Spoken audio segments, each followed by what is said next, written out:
एक लड़ाई तो हमारी इस दुनिया के साथ चल ही रही है जिसमें हम थोड़ा बेहतर बनने, थोड़ा बेहतर पाने की कोशिश में लगे हुए हैं। लेकिन जब आप एक पेरेंट बनते हो तो एक लड़ाई आपके अंदर भी स्टार्ट हो जाती है। जब आप उस बच्चे को इस दुनिया के रूल्स, इस दुनिया के तौर तरीके सिखाने की कोशिश करते हो तो होता क्या है कि आप बहुत बार अपने बचपन में जाते हो, आप फ्लैशबैक में जाते हो और आप सोचते हो कि जो चीज़ें आपने सीखी, जो चीज़ें आपको सिखाई गई या जो चीज़ें आपने मान ली, क्या वो सही थी?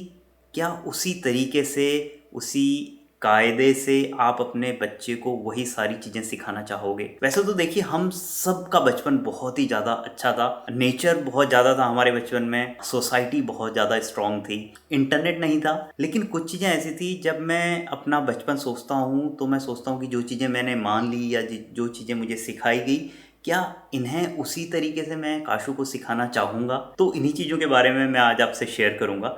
तो देखिए, जो सबसे पहली चीज़ थी वो थी डर। तो मेरे ख्याल से जब बच्चा इस लायक होता है कि वो सामने वाले के इमोशन समझ सके या सामने वाला उसको कुछ समझा सके, मे बी 1 साल या 18 महीने के आसपास, तब से हम उसको डराना स्टार्ट कर देते हैं। और वो डर किसी भी फॉर्म का हो सकता है, चाहे हम बोलें कि अरे बाबा आ जाएगा, अरे पुलिस आ जाएगी, अरे ये उठा के ले जाएगा, अरे पापा आ जाएंगे, अरे डांट खाएगा, अरे आँख दिखाओ। तो ये मैं बोलूँगा कि अलग अलग टाइप के डर हैं जो हम बच्चे के अंदर डालते हैं। उसके बाद वो बच्चा थोड़ा सा बड़ा होता है, वो स्कूल जाने लगता है तो मार्क्स का डर, इतने मार्क्स आने चाहिए, इससे कमाए तो मुझे घर वाले डांटेंगे। टीचर का डर कि मैं कुछ गलत काम करूँगा तो टीचर डांटेगा, टीचर मारेगा। और मुझे ऐसा लगता है कि जो टीचर का रोल है वो एक बच्चे की लाइफ में बहुत ही ज़्यादा ज़रूरी है, क्योंकि टीचर ही एक ऐसा इंसान है माँ बाप के अलावा जो उस बच्चे को एक दुनिया को देखने का एक नया पर्सपेक्टिव देता है, एक अलग तरीके से, एक अलग दृष्टिकोण से उस दुनिया को समझने की ताकत एक बच्चे के अंदर डालता है। लेकिन अगर उस टीचर का, उस अध्यापक का डर उस बच्चे के अंदर बैठ जाए तो मेरे ख्याल से वो जो एक ये लर्निंग की एक प्रोबेबिलिटी है, एक लर्निंग के एक आशा है, वो किल हो जाती है, वो मर जाती है। उसके बाद हम कॉलेज जाते हैं, पहले तो कॉलेज मिलने का डर, उसके बाद कॉलेज मिल गई तो नौकरी लगेगी नहीं लगेगी उसका डर, उसके बाद नौकरी लग गई तो मैं काम में परफॉर्म कर पाऊँगा नहीं कर पाऊँगा उसका डर। अभी जब मैं पीछे मुड़ के देखता हूँ, 35-40 साल पीछे मुड़ के देखता हूँ, तो मैं सोचता हूँ यार कि इसमें से कितना डर मेरे काम का था जिसने मुझे स्ट्रांग बनाया, और कितना डर ऐसा था कि बिल्कुल फालतू था जिसने सिर्फ मेरा खून जलाया। तो अभी आप जब ये पीछे मुड़ के देखते हो तो आप सोचते हो कि क्या ये सभी टाइप के डर, क्या किसी भी टाइप का डर आपको अपने बच्चे के अंदर डालना चाहिए? क्या आपको उसको मैनिपुलेट करना चाहिए डर के थ्रू, डरा के कि ऐसा हो जाएगा, ऐसा नहीं करेगा तो वैसा हो जाएगा? ऑब्वियसली अगर उसको नाइफ वो पकड़ रहा है, आप बोलोगे कि नाइफ पकड़ेगा हाथ कट जाएगा, ये एक डर, सच का डर है। अगर आप जंगल में जा रहे हो, आपको बाघ खा जाएगा, आपको डर लग रहा है, तो एक सच का डर है। लेकिन उसके अलावा बहुत सारे ऐसे वर्चुअल डर हैं जो हम एक बच्चे के अंदर डालते हैं, जो हमारे अंदर जब हम छोटे थे तब डाले गए, जैसे लोग क्या कहेंगे, उस चीज़ का डर जो बिल्कुल ही वर्चुअल डर है। इस टाइप के डर क्या आप अपने बच्चे में डालना चाहोगे? ये क्वेश्चन मैं आज अपने आप से पूछता हूँ। और दूसरी चीज़ जो मुझे लगता है मेरे बचपन में हुई, वो ये था कि बिलीफ सिस्टम। जैसे बहुत सारी ऐसी चीज़ें थी जो हमें बोली गई और हमने मान ली।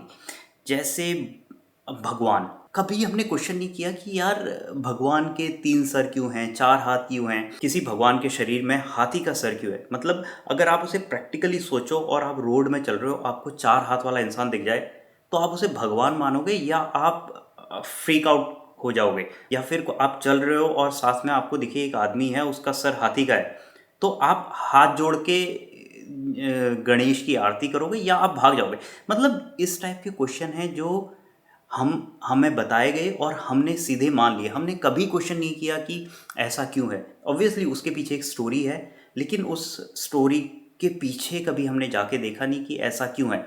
जैसे कि अगर हम अपने मटेरियलिस्टिक चीज़ों को देखें तो हमारी अगर पैसे की बात आती है तो लक्ष्मी जी हैं, और हम किसी भी काम को स्टार्ट करते हैं या फिर किसी भी काम में बाधा ना आए, विघ्नहर्ता, उसके लिए गणेश जी हैं।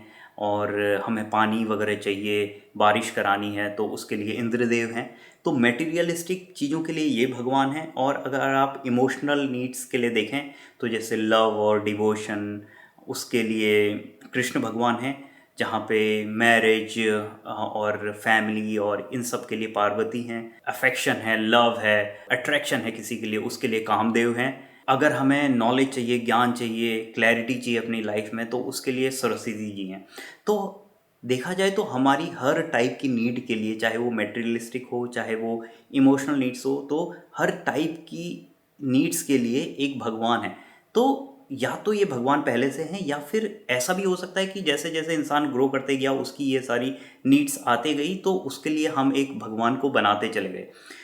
अभी जब मैं इतना बड़ा हो गया हूँ तब मैं ये सारे क्वेश्चंस अपने आप से पूछ रहा हूँ।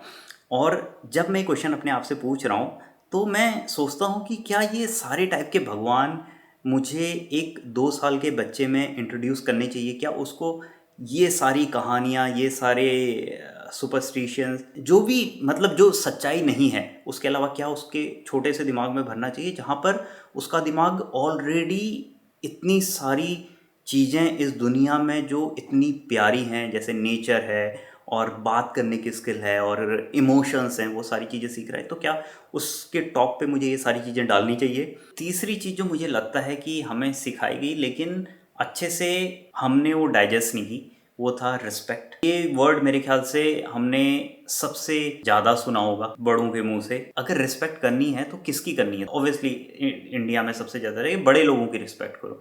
तो बड़े लोगों में ऐसा नहीं है कि सब बड़े लोग अच्छे हैं, तो क्या सब बड़े लोगों की रिस्पेक्ट करनी है, या सिर्फ उनकी रिस्पेक्ट इसलिए करनी है क्योंकि आपसे वो 20-25 साल पहले पैदा हुए हैं? बोलते हैं कि घर वालों की रिस्पेक्ट करो, माँ बाप की रिस्पेक्ट करो। ऑब्वियसली उनकी रिस्पेक्ट करो क्योंकि वो बहुत ज़्यादा मेहनत करके आपकी प्लेट में खाना ला रहे हैं, आपकी स्कूल की फीस भर रहे हैं। लेकिन मुझे लगता है कि ये रिस्पेक्ट इतनी संकीर्ण क्यों है, इतनी नैरो क्यों है? आप थोड़ा सा इससे बाहर जाओगे, आप देखोगे कि आपके बाहर एक सिक्योरिटी गार्ड है, वो गाली खा रहा है, या फिर आपके जो कूड़ा उठा रहा है वो गाली खा रहा है। स्पेशली ये देखा जाए तो जो गरीब इंसान है उसकी रिस्पेक्ट नहीं है, जो इंसान के पास पावर है, जिस इंसान के पास पैसा है, उसकी रिस्पेक्ट है। तो अभी जब मैं काशू को ये सिखाने की कोशिश कर रहा हूँ कि यार बड़ों की रिस्पेक्ट करनी चाहिए, तो मैं ही इस आइडिया से कन्विंस नहीं हूँ कि बड़ों की रिस्पेक्ट क्यों करनी चाहिए। तो यही सारी चीज़ें थी जो मेरे दिमाग में चल रही हैं जब मैं एक बच्चे को रेस कर रहा हूँ, एक लाइफ को रेस कर रहा हूँ। और मेरे ख्याल से आप सबके दिमाग में भी ये चीज़ें चलती होंगी। अगर आपने ये वीडियो यहाँ तक देखा और आपको मेरे थॉट्स से अच्छे लगे, या आप उसके अगेंस्ट भी हो, तो मुझे कमेंट सेक्शन में बताना। अगर आपने वीडियो यहाँ तक देखा है तो thank you so much for watching. जल्दी मिलते हैं दूसरे वीडियो में। टिल देन बाय बाय, ख्याल रखिए।